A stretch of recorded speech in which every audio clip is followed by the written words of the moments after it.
दोस्तों बता दूं कि पावर स्टार पवन सिंह का गाना हो चुका है डिलीट, जो कि दोस्तों DRS म्यूजिक चैनल पर रिलीज हुआ। तो दोस्तों गाने का नाम था देवघर से ले ले अइहा, जो कि दोस्तों काफ़ी गाना बजा दोस्तों, और मतलब 6-7 घंटे में मिलियंस ऊपर गाना क्रॉस कर गया दोस्तों। और दोस्तों बता दूं कि अभी देखा जाए भोजपुरी मतलब उस चैनल पर देखा जाए तो दोस्तों गाना है ही नहीं, मतलब गाना डिलीट हो चुका है दोस्तों।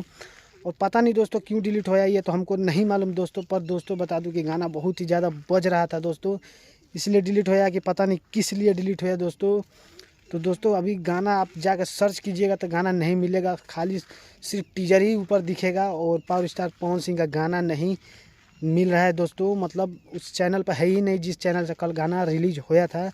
तो अभी देखेंगे तो दोस्तों गाना है नहीं, चैनल से हटा दिया गया है या क्या हो गया है दोस्तों, ये तो हमको पूरा जानकारी नहीं है। फिर भी हम लोग सोचे कि दोस्तों आप लोग को वीडियो बना के पहुंचा दिया जाए कि पावर स्टार पवन सिंह का ये गाना डिलीट हो चुका है दोस्तों। तो दोस्तों वीडियो कैसा लगा कमेंट कीजिएगा जरूर, और ऐसे ही अपडेट वीडियो जानने के लिए चैनल को सब्सक्राइब कर लीजिएगा।